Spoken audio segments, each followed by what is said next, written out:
Good afternoon, good evening, everybody. I'm Tadeusz Masco. I'm the director of the Implementation Science for Innovation and Discovery course here at CTSI of Southeast Wisconsin in Milwaukee. Welcome to a new session. This is the agenda that you see projected on the screen there. I thought I would start my introductory slides with putting a quote that is, I think, very relevant to today's topic. As complex as things are today, everything will be more complex tomorrow. And I thought I would provide you again a little bit of a frame of reference for our implementation science and how this kind of relates to the topic of tonight's talk. So I thought I would remind you that implementation science is the sum of the processes that translate research findings, new discoveries into the practice, understanding what influences the outcomes of this translation, and also evaluating how do we put in place different strategies to change that and to scale up the adoption. Of course, when we talk about complexity, it's surrounding all around us, as the quote earlier said it. And if you think you're not in a complex environment, this session is probably not for you. But if you think you are in the right place because you are functioning in a pretty complex environment, I thought I like this definition that says the complexity is the behavior embedded in highly composite systems or models of systems with large numbers of interactive components, such as agents, their artifacts, and the groups involved, the stakeholders. Their ongoing repeated interactions create local rules and rich collective behaviors. And probably overarching on top of these is the local culture that is created through these beliefs and actions. We are in systems that require to be adaptive.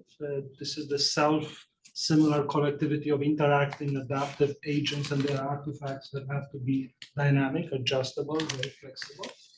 I have introduced this context issue concept before. It's about the inner context and outer context is really the important part of the complex system.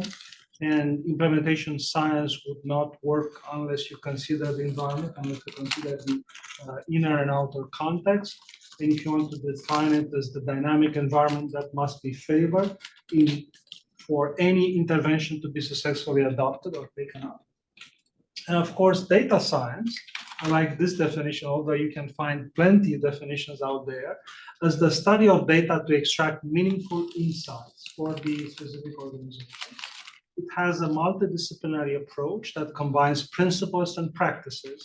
And I always remember when I see principles and practices that this syntax comes from Hopkins somehow, from William Osler, from the fields of mathematics, statistics, artificial intelligence, and computer engineering to analyze large amounts of data.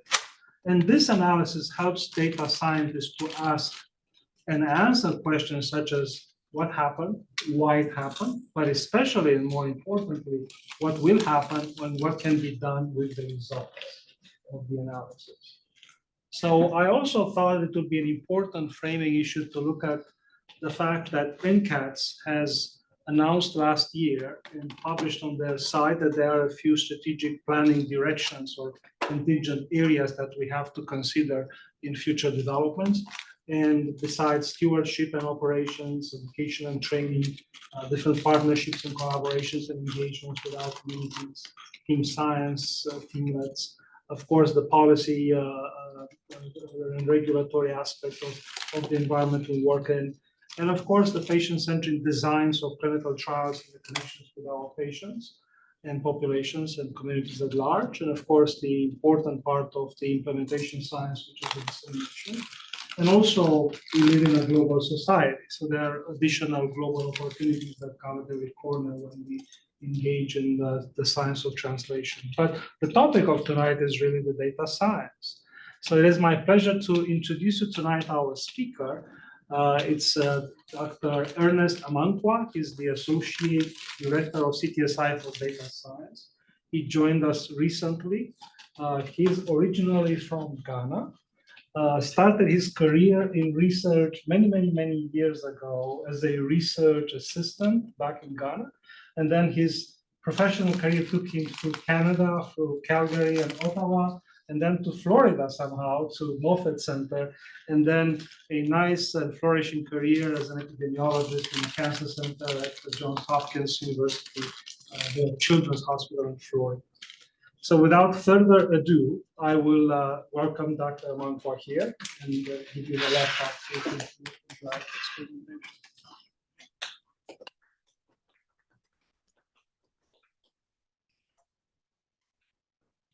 Thank you for the kind introduction. So if you are wondering why I look so different from the picture in there, it's an old picture. I couldn't find a more recent one. So if I'm looking older than that, that's the explanation. So today I would like to talk about data science and implementation science. So when Tavi asked me to do the talk, I know that this is an implementation science series. So I was going to talk about data science, but I see that, those two fields can mutually benefit each other. So what I would like to do in terms of an outline is to give a quick overview of data science to bring us up to speed. Data science is a whole field, and I know that I will not be able to do justice to it in an hour, but I'll try to give a good overview. And then we will talk a little bit about, how we can apply data science in implementation science. And I'll also discuss the need for implementation science principles in data science, which is very important. And then I'll give you my final thoughts. So what is data science? I like Tavi's definition better, but there are several definitions out there and it means different things to different people. But if I have to give a very simple definition, I would say that it is just the use of data to answer questions. That is how I can put it simply. And it's a broad field. It includes several specializations like statistics, computer science, math, and all the other fields that Tavi mentioned.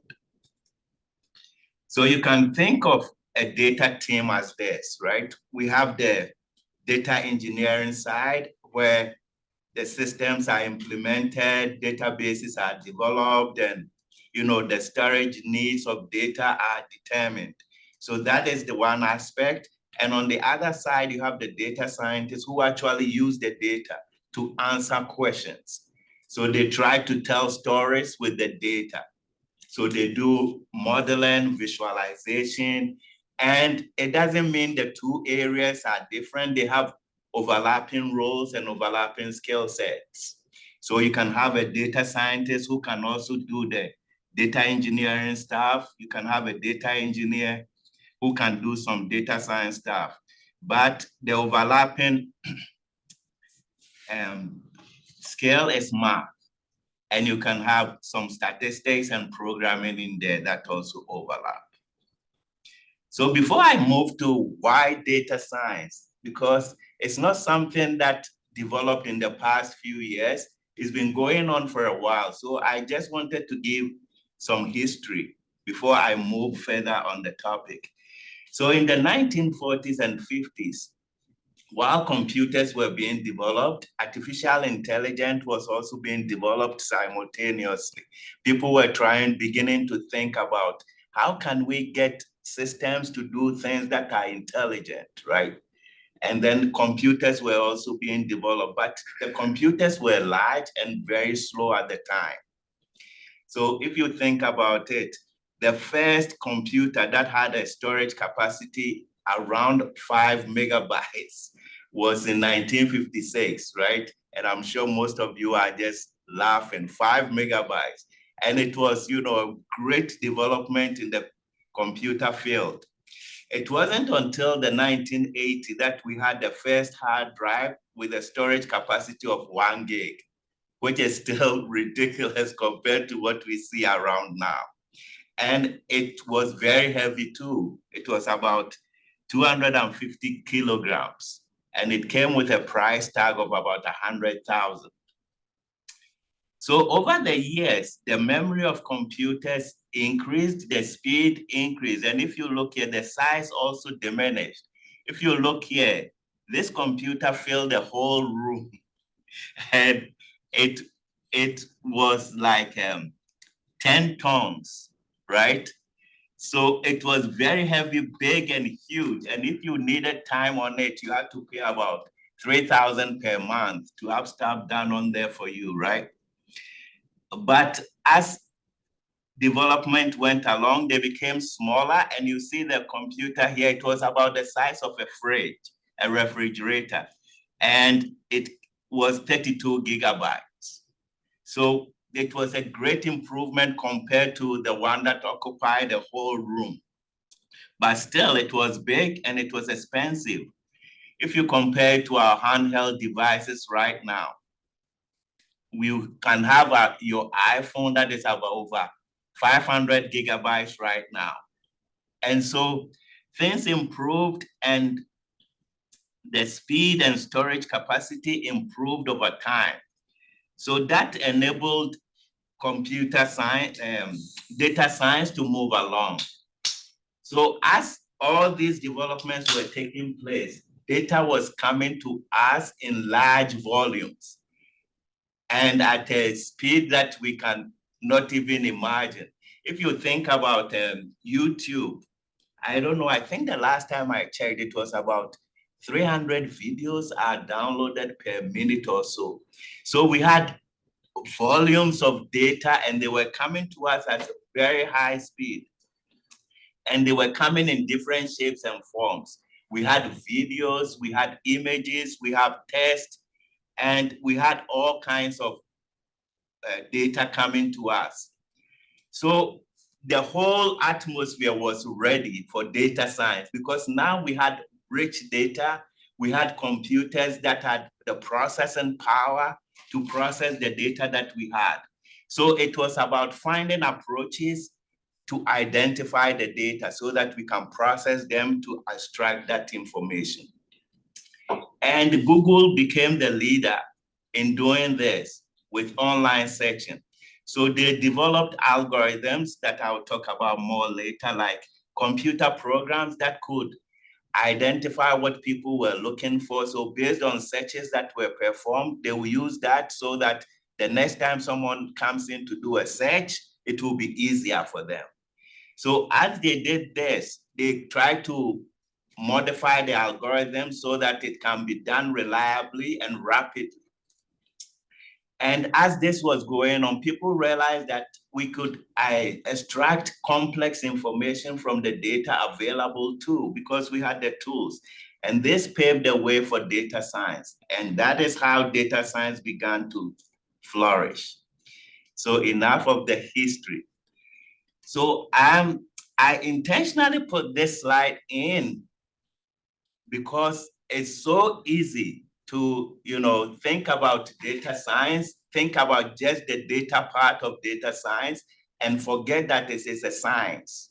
So it's not just having big data and doing stuff to it. We approach data science as a science. So you have to have a research question. You need a research question. And that is the first step. You have to define your population. You have to define your intervention or exposure, your outcome, and you have to define your comparison group.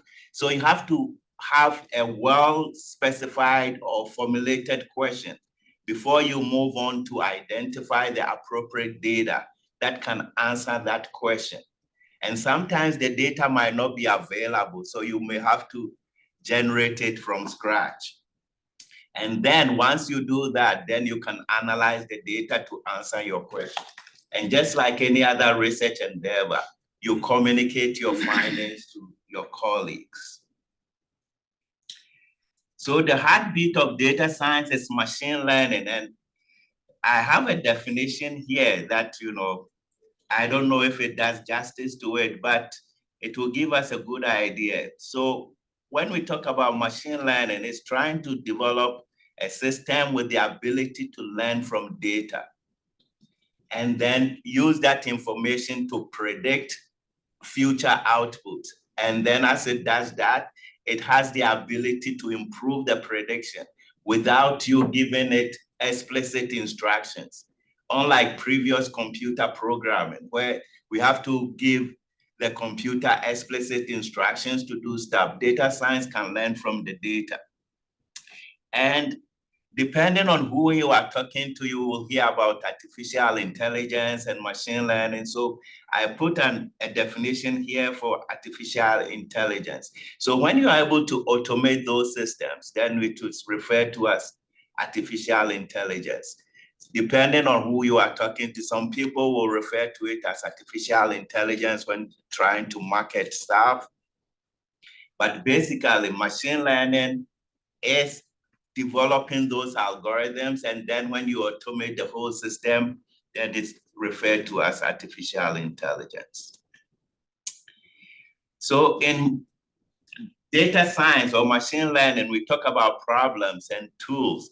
So if we can remember from our statistics back in college, we had like regression and other things which are similar here. So in data science, we have two main problems. We have the regression problem, and it depends on your outcome, just like other statistical things that we do. If your outcome is numerical and continuous, we call it a regression problem. If you have a binary outcome, we call it a classification problem. So we use tools, traditional statistical tools like linear regression, logistic regression, and then we have newer tools like decision trees. Some of them were built on older tools that were available. So some of these have listed here have been developed to be used in machine learning. So random forest, deep learning, natural language processing. And I'm showing schematics for some of them here. So we usually have what we call features or the input that you will provide for your algorithm. So as I will explain later on, depending on the type of machine learning that you are doing, you can have the input and outputs, and then you provide the input and outputs, and then the algorithm will learn from that so that when it sees a new input, it will use that information to predict the outcome. So here we can have features here, which could be like blood pressure or lab values, and the outcome is MI, which is myocardial infarction. So we'll give it the inputs, and then it will come up with the outputs. And on the right side, it uses a decision tree to come up with decisions.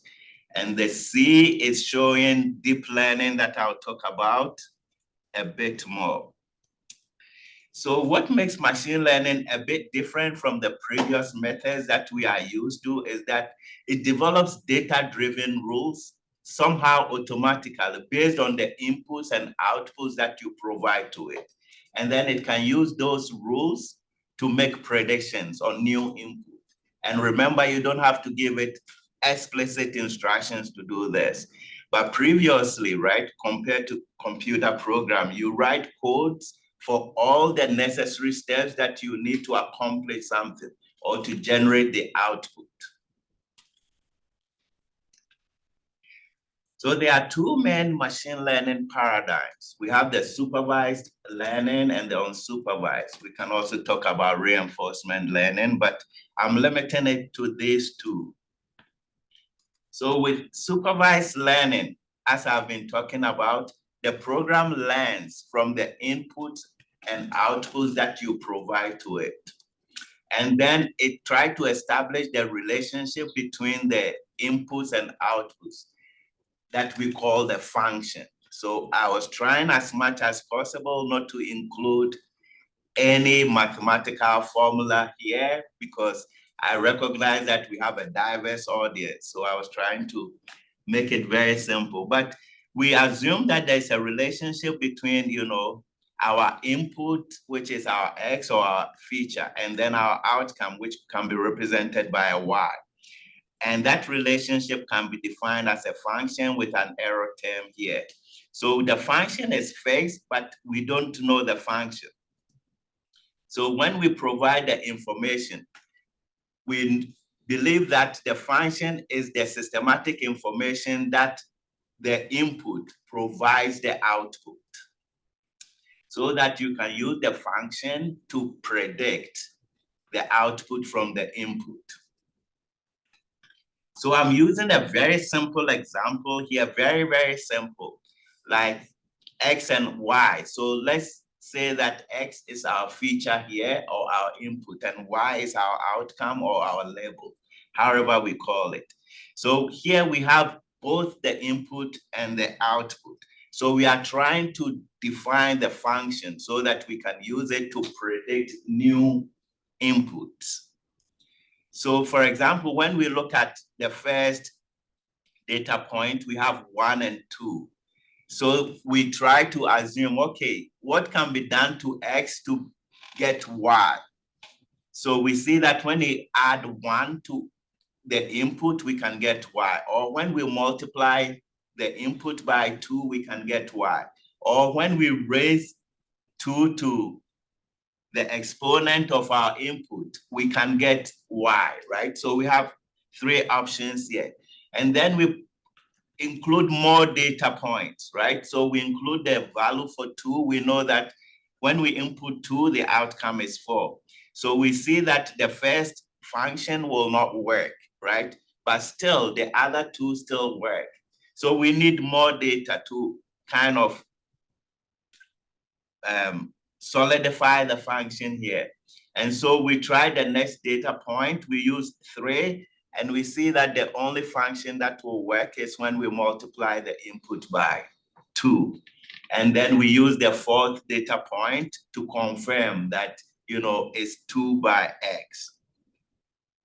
So this is just a simple way of showing what is going on as we provide the input and outputs, right?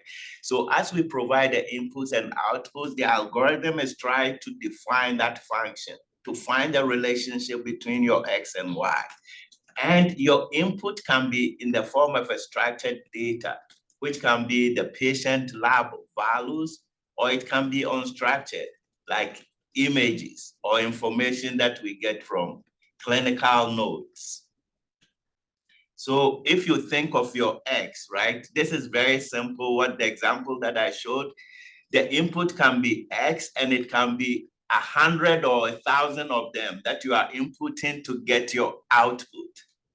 So just think about that, the relationship that needs to connect all those 100 features to be able to predict your outcome. So the typical workflow of building a model is that when you have the data, you try to split it into 2. 80% of the data you use to develop your algorithm, and then you save 20% of the data to kind of test your algorithm to make sure it works well.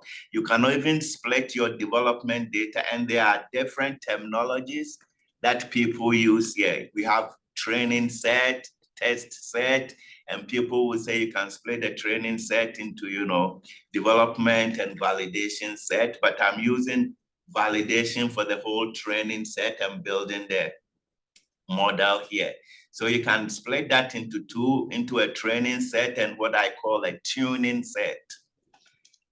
And as I mentioned, we try to find the function, and functions are usually consisting of parameters and operations between them. So I'm showing an example here. So we have B0, B1, and X1. So B1, X1, B2, X2, those are your parameters, and you have different operations between them. So whenever you are training the model, that is what it is trying to define, the function, trying to find the parameters that will fit the data very well. So it keeps adjusting those parameters. And how does the system know that it has achieved the best model fit? And the way it does it is very similar to what we know in statistics. It calculates what we call loss, but it's similar to what we call deviation in statistics, right? So if you see, where's the case? If you look here, so we have the points here, right? which are the red circles here. Those are the original observed points. And then we fit a model here, which is the blue line. And the loss is the difference between the predicted value and the observed value. And so it will sum up all the loss to come up with a number. So usually when the model fits very well, the loss is small.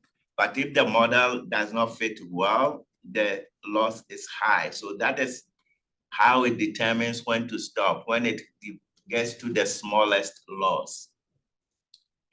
So I've also outlined the steps here. So the model will make predictions based on the features that you provide.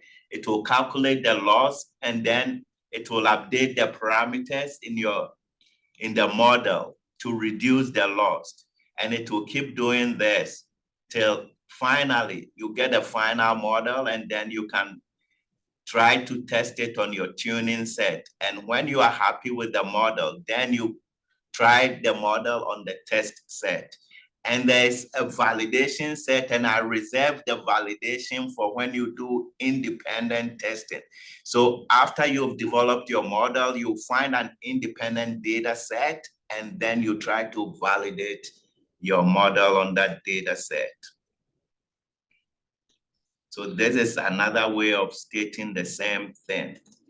So this schematic shows what is going on. So you have your development data set, you have your training set that you split the development data set into 80 and 20%. And then you develop your model using these two sets, and then you can validate your model later on an independent data set. So usually, and I'm using these figures here to explain some terms that we come across when we are reading about data science and machine learning.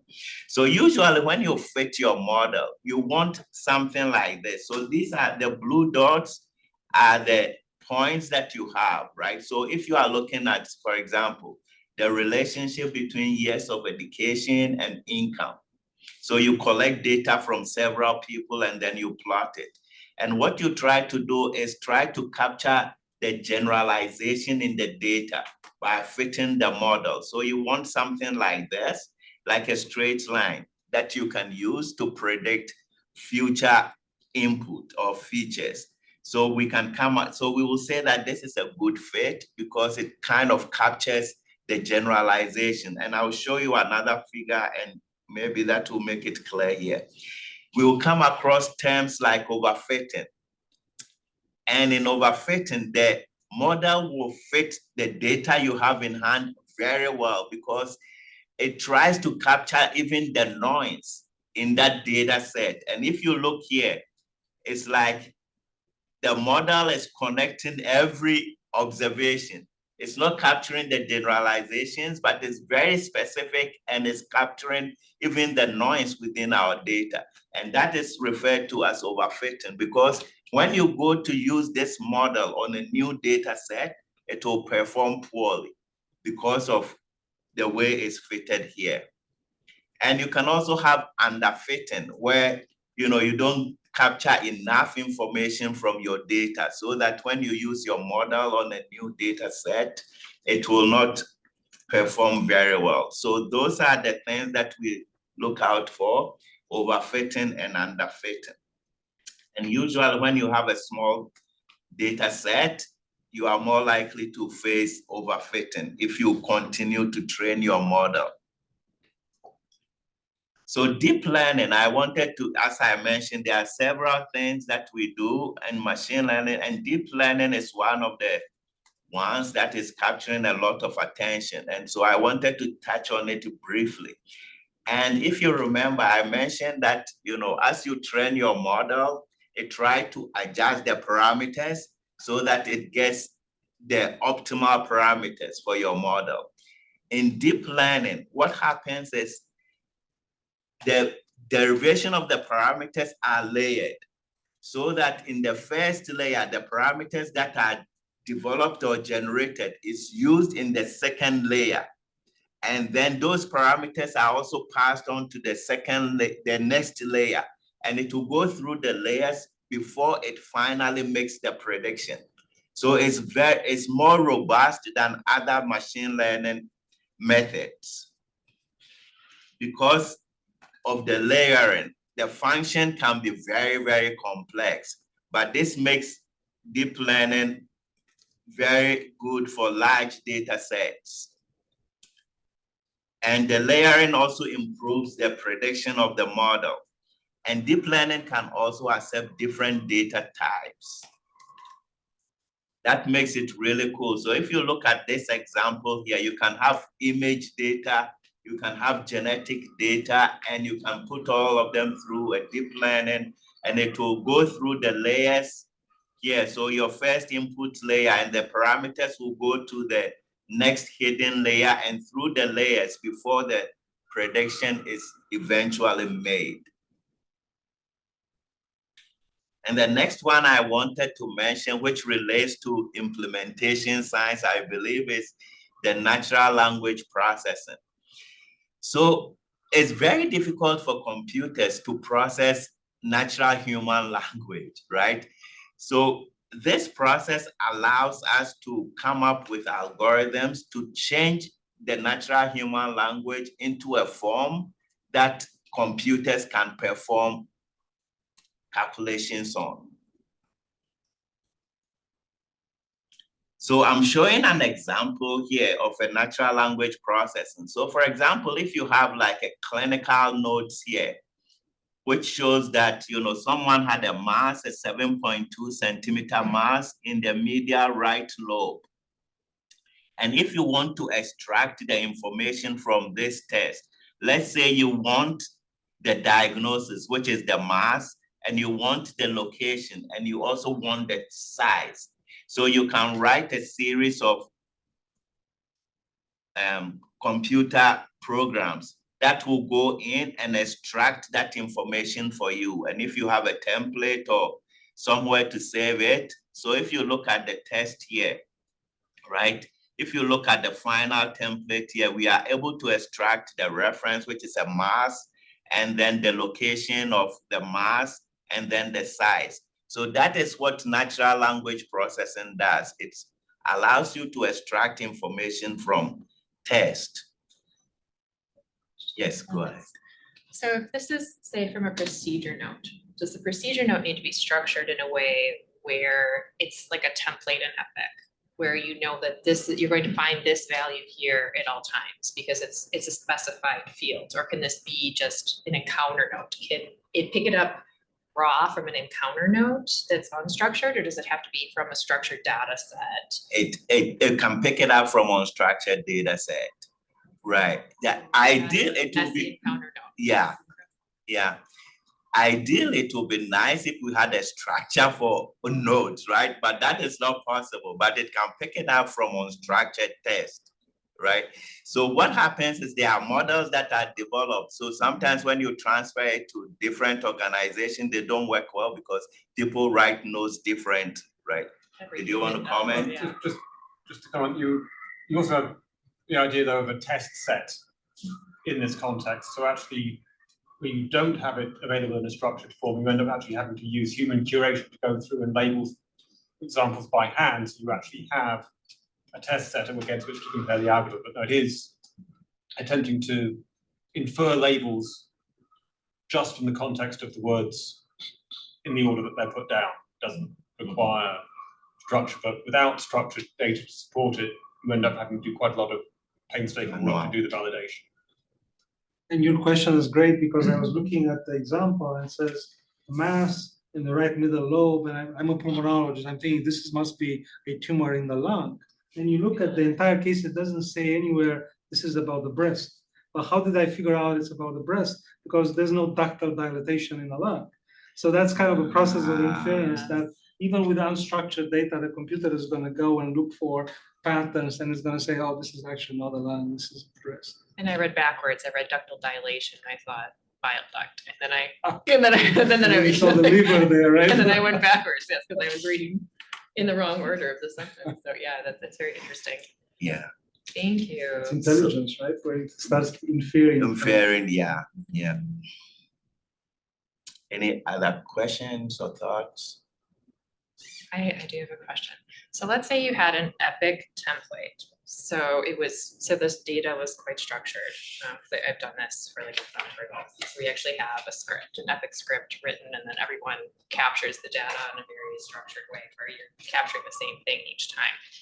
If you have something like that, is it far more efficient versus having to pick it up from like very heterogeneous encounter nodes? Right. So is like the efficiency just much higher, or does it maybe not matter so much in the era of supercomputing?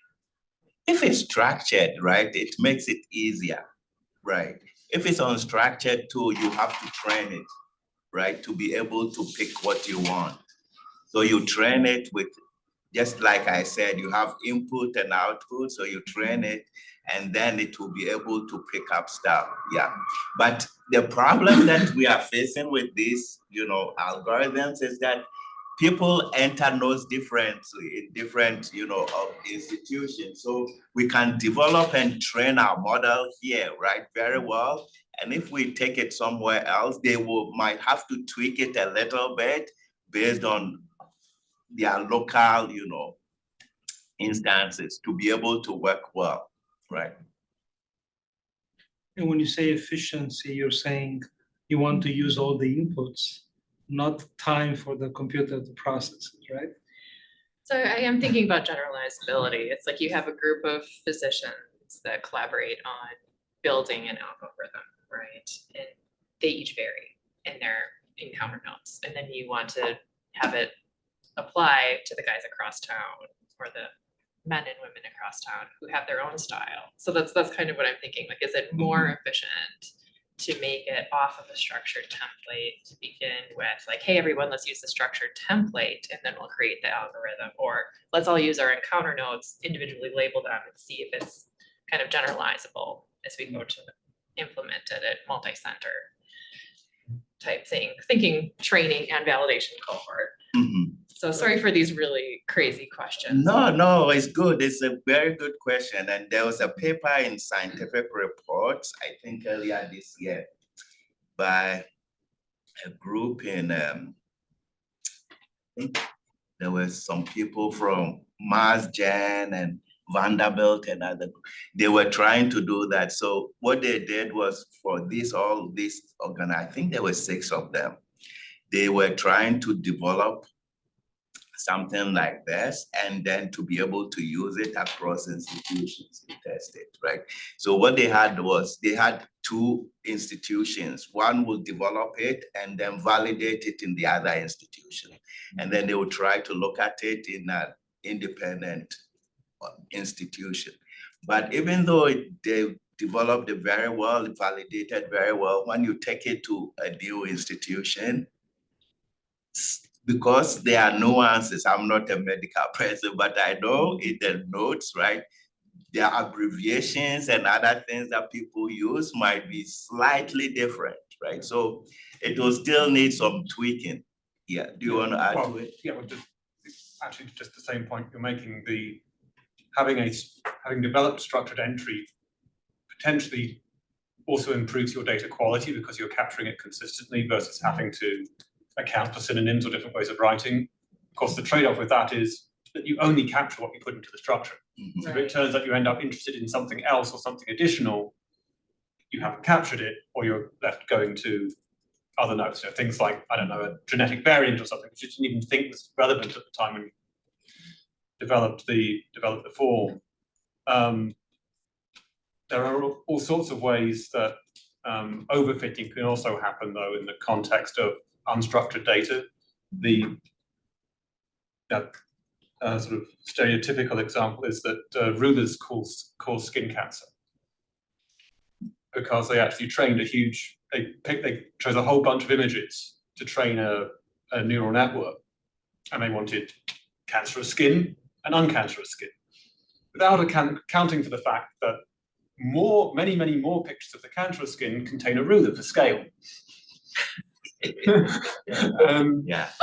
And it beautifully fit the situation. But again, if you must predict the fact that becomes the ruler scale. Yeah, but yeah, so again, there's human oversight that's needed here, but I mean, there's subtle ways that can go wrong too, because if you end up training on free text, yes, you haven't limited yourself, but say there's an implicit correlation in your institution that harder or more malignant cases go to certain physicians more frequently than others.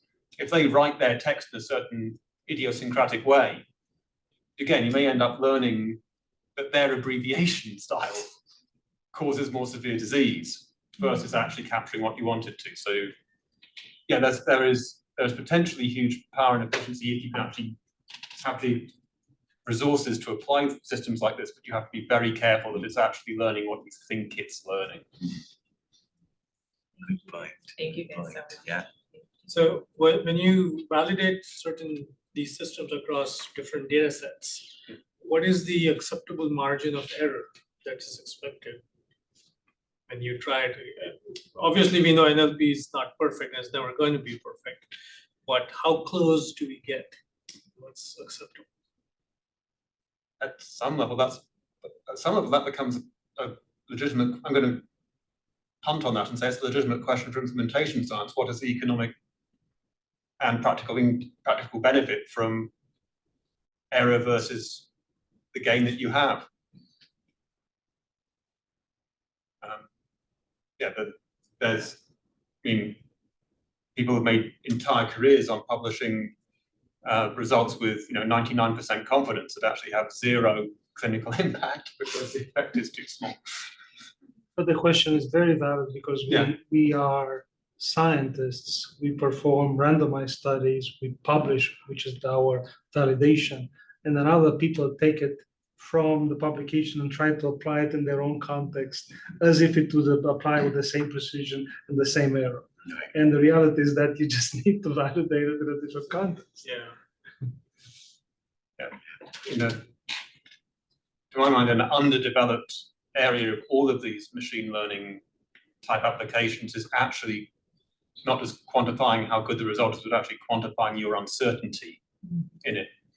And there may even be benefits sometimes for running these things, not only with test data, but deliberately perturbing your test data to see how robust to potential sources of variation that you haven't captured in your own data set actually affect how well it will work in downstream.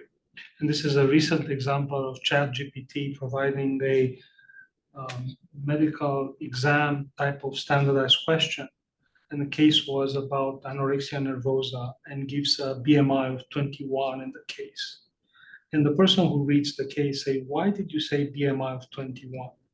And ChatGPT says, I apologize, that shouldn't have been there, that's not necessary. So that's the level of imprecision.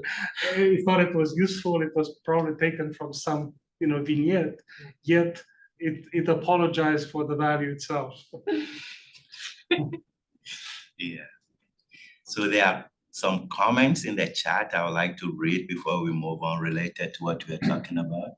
So Andrew Nanka said, in my experience, structured reports often also help ensure that all relevant pathologies, anatomies associated with the exam are considered, even if they are not abnormal.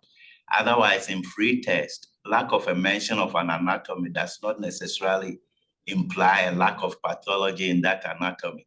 In a radiology report, such anatomy may simply not be included in the image field of view, although it usually is included in the exam.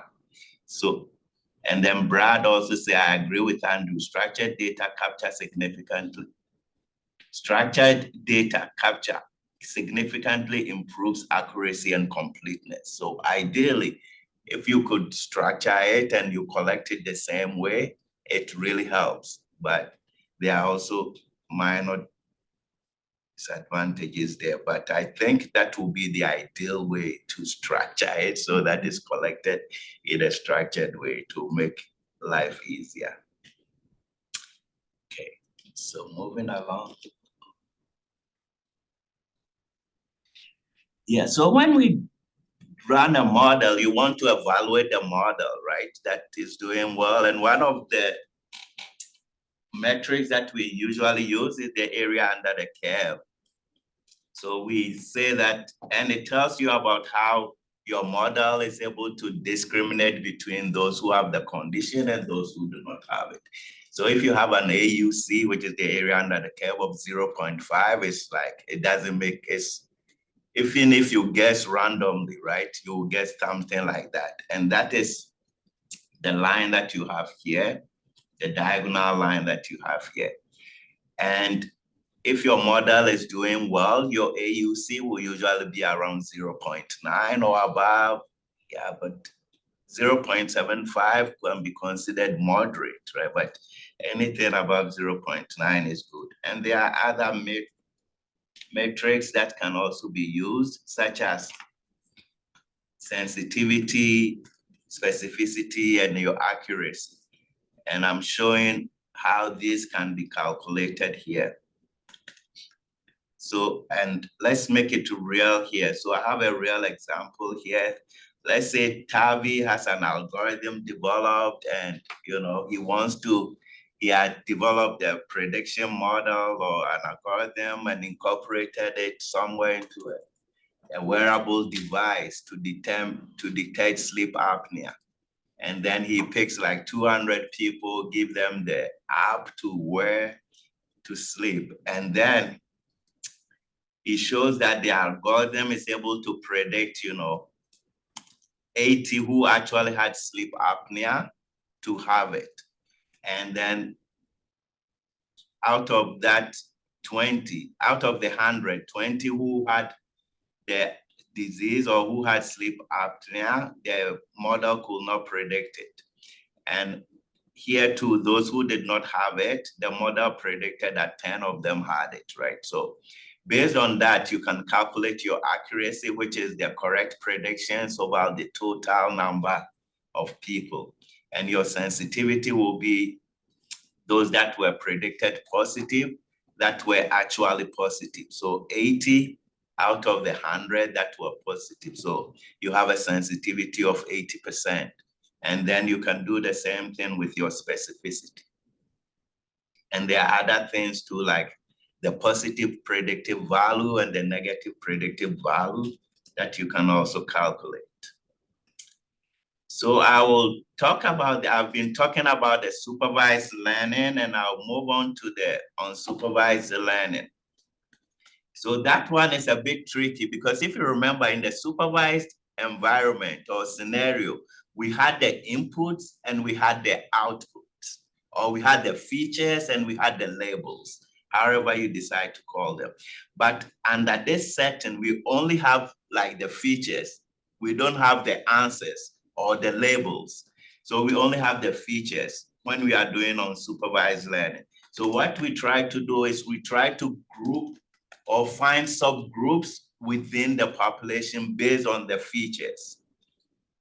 And this is usually used in omics data set where you can do some omics and try to find subgroups of diseases based on the expression of different genes or metabolites. So I'm sure you are familiar with principal component analysis, which is one of the unsupervised versions that is used. So I'm showing an example here. So you try to reduce the dimension of your data. So by plotting it like this, it will show some subgroups in there. And you can also do clustering, which is another way of trying to visualize your groups. So if you look at this here, a whole bunch of features were collected on AFib patients, and then clustering was performed and 4 main groups were observed, 4 main different clusters. So when you find these clusters, you can define them based on their characteristics, or you can look at different risk factors for the clusters. But the main challenge with unsupervised learning is that it can be very subjective and it's difficult to kind of define the meaning of the groupings or even talk about the performance, right? Because you don't know the right answer. And then you have come up with groupings. So you don't actually know what they are unless you are able to identify certain characteristics that can speak to the groups. Otherwise, it's very difficult. And there is no agreed upon mechanism of validating your results. So you kind of, it can be very subjective, but it's still very helpful though. So I've been talking a lot about machine learning, and I just wanted, it sounds very, very, promising, but I wanted to mention some pitfalls here too that, we have to be aware of. So sometimes, it's difficult to understand how things are working. You have the input and you get your output. So machine learning has often been referred to, you have a black box, but a lot of work is being done to try to understand and interpret what we observe. And one other thing is, because we have large data sets, doesn't mean that we can ignore quality. Having good quality data is always important for any type of research or analysis, especially the output or the labels that we are using, right? Because if we are using labels, right, and we build models based on the labels available, we might be replicating human errors in the models. So it will be best, if feasible, when you are trying to define labels, to get some experts together to review so that they can come up with a consistent label that will help. So maybe, despite all these pitfalls, it's very promising that in the future, maybe there could be systems whereby you can go to visit your clinician, and as you are having conversations, the computer will be taking notes and kind of putting it into the medical records without you doing anything, just picking stuff from the conversations and putting notes in there. That will be awesome. Or maybe you can go to see your radiologist, and as you go, there will be all your genetic information, imaging information, clinical history put into a nice, concise report for your radiologist to take a look at. Anyway, it's just a wish, so.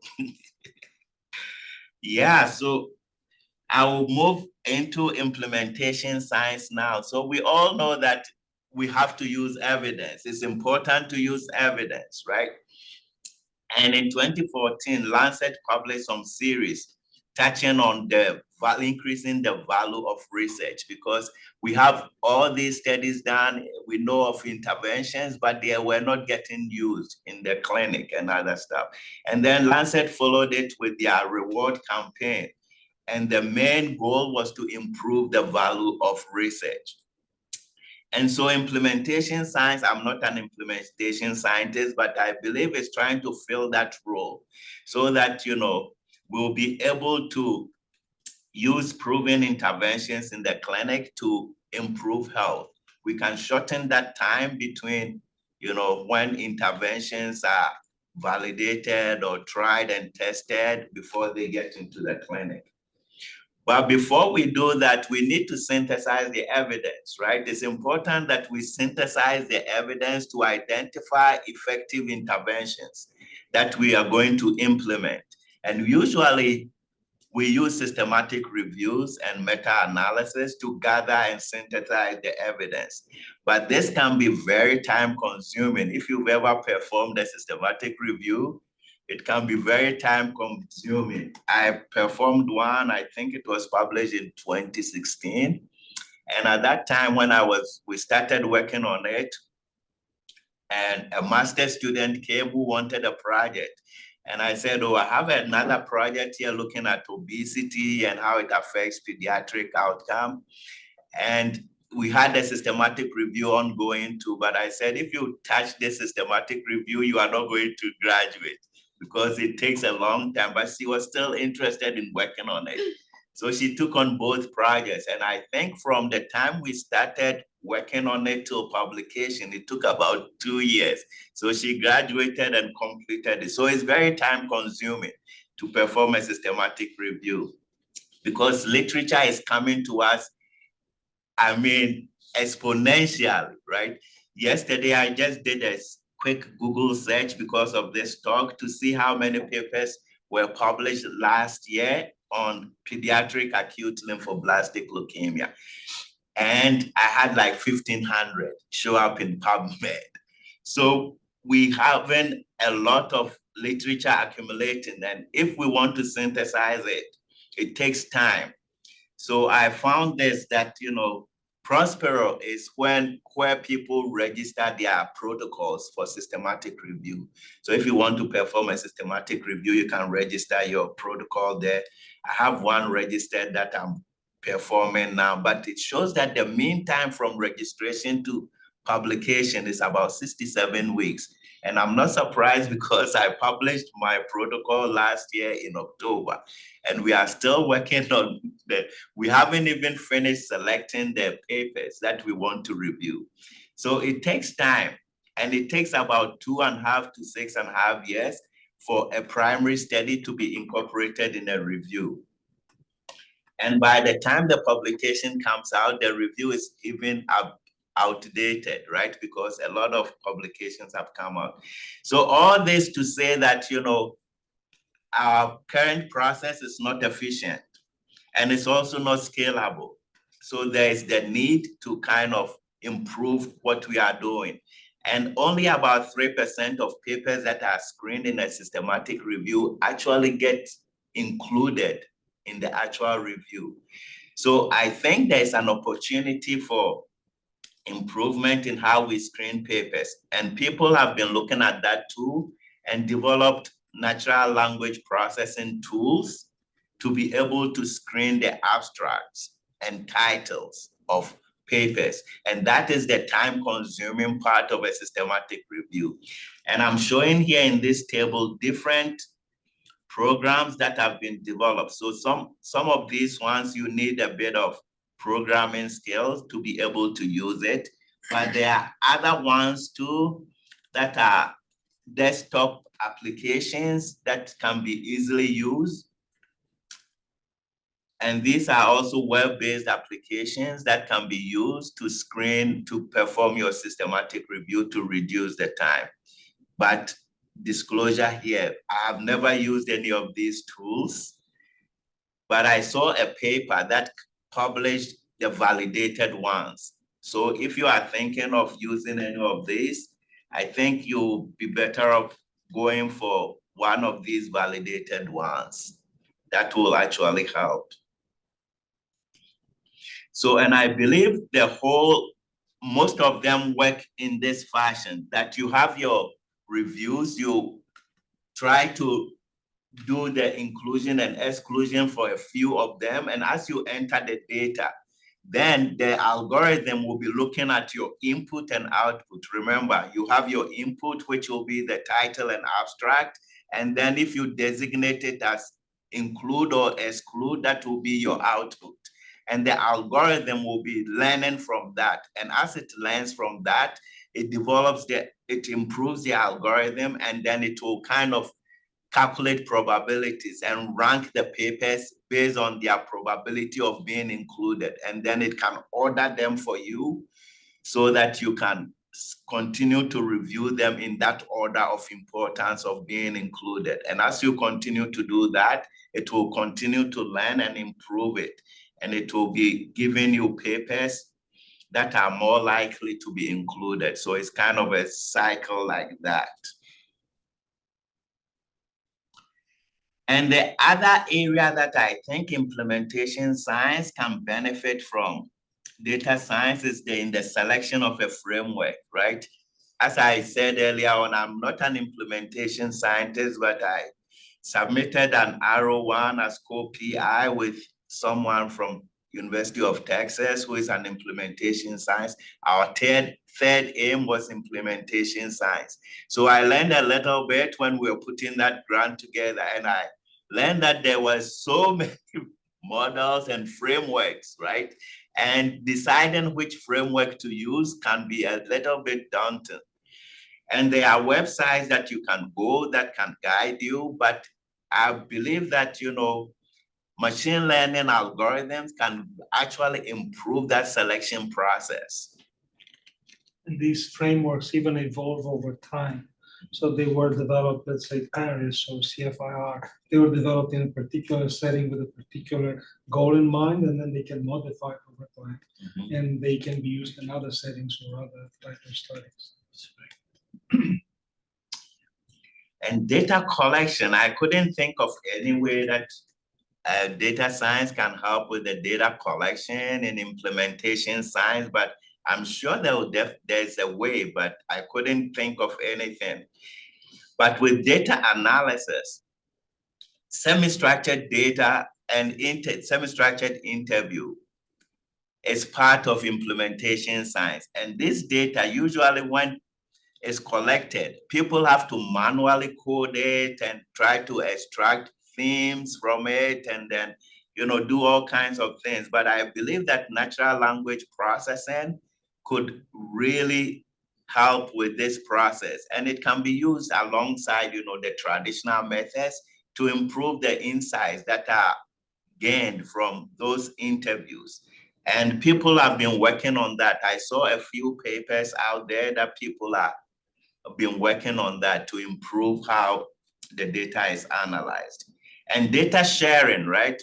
And it's always a good thing to share data. NIH and other funding agencies have been encouraging data sharing, but it doesn't happen a lot in implementation science. And there are a lot of advantages in sharing, and data science have been doing this, right, with the data sharing. So we can partner with implementation scientists and then draw from data science and use those principles to improve data sharing in implementation science. But we always have to acknowledge the legal challenges and other challenges that come with data sharing. And developing ontologies will also help with implementation science because it's difficult now to have to even bring the data together because there are no common data elements in the implementation side. So it will be very good to develop, common data elements to help, like we're talking about structure, right? Having structured data, having a consistent way of collecting the information so that it can be shared and pulled together. And data scientists have been doing this so they can, implementation science can benefit from that experience. And with the few minutes that we have, I will just talk about how data science can also benefit from implementation science. And I will use this systematic review to touch on a few things. So this systematic review looked at, machine learning interventions that have been used to inform decision-making for patient care in the hospital setting. So they looked at the strategies that were used for the implementation. And this is it's a systematic review. So they show you, the number of papers they pulled. And as we mentioned earlier, right, they identify over 15,000 records and only 21 of them were included in the final review. So just to stress the point that we need a way to efficiently screen these papers that are included. Anyway, when you look at the characteristics of the patients in the 20 studies that were included, right? We have mostly older people. There were only 2 studies that had individuals that were less than 50 years. And then when you look at the geographical region here, most of the studies are coming from North America and Europe, and it's understandable machine learning is an expensive endeavor. So other places might need some time to catch up. But when you look at the first table here, children are not included in this machine learning algorithm. So a lot of work needs to be done there. So I think data scientists have to look at that and include younger children in the models that they are developing.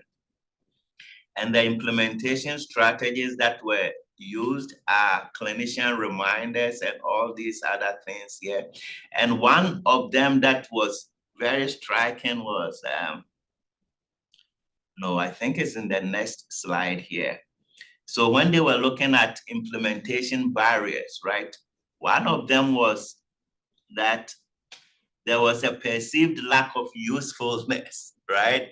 So if data scientists are to use implementation principles, they will be consulting with the people who will be using the tool before they develop the tool. And it's very important to get the readiness of the people and, you know, all that implementation scientists do before they do their implementation. I think data scientists can learn from that and use those principles in developing algorithms. Anyway, in the interest of time, I'll just skip, but I wanted to make an important point here that as we develop our models, we should include people in different rural and urban areas. We should look at the populations. We should include both genders and people of different socioeconomic status. So this is very important. Anyway, I think we've run out of time, so I will just end here by saying that, you know, machine learning is a great tool that can be used to enhance implementation science by speeding up evidence synthesis and, you know, identifying the interventions, and also help with the analysis of the data that are collected during implementation science studies. And data science can also benefit from implementation principles to help us develop models that will work for all members of our population. So I will stop there and take any questions.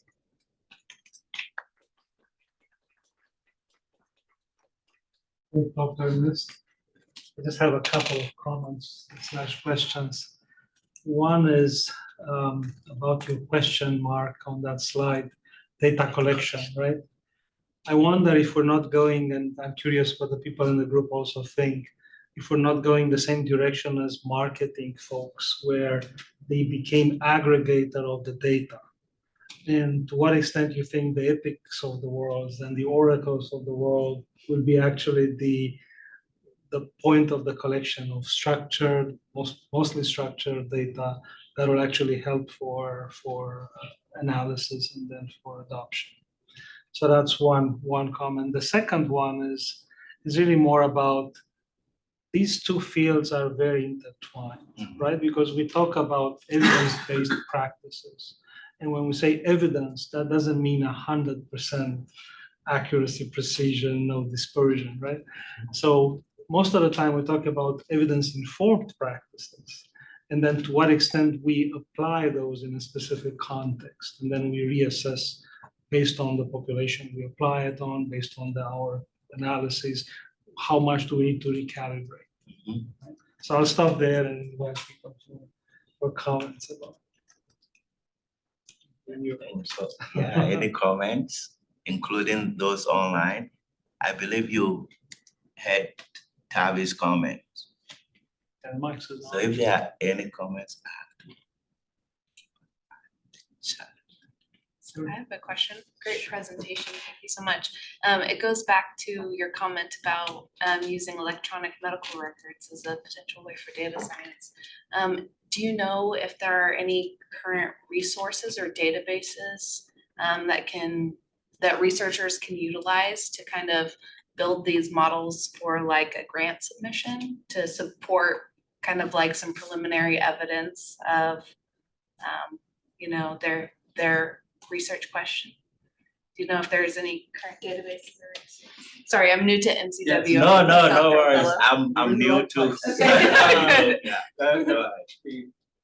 Yes, as part of group of CTSI, there's a Center for Biomedical Informatics. Brian's a member, Shin is also part of that group. We are responsible for building a clinical research data warehouse. And there is also tools and training available like self-service queries across a whole gamut of diagnoses and counter types. So yeah, you should get in touch. Yes. Thank you. Alex, you have a card on? Ironically, I don't. Just an email address, I think, is what we Share with her. but data is accumulating exponentially, and there are players in the world that are actually aggregating lots of data. So we're looking at manufacturers of imaging technologies, computed, tomography and magnetic resonance imaging. They started to create these large databases and analyze them and create digital twins and kind of look at what would be the distribution of a specific pathology in a specific population, granted that you change the distributions, right? So there are those, and then there are some pro or for-profit aggregators now that can sell you data sets. And these are existing data sets, Medicare, Medicaid, commercial insurance payers, or Epics of the world also. They also analyze their own aggregated data. So yeah, it's a fast and furious world out there. Yeah, yeah. And Chris put a link here. Chris is our red cap specialist. Also online. She's Chris is online. Same point of contact. Yes. So she's put a link here for you to be able to apply for access. So Thank you.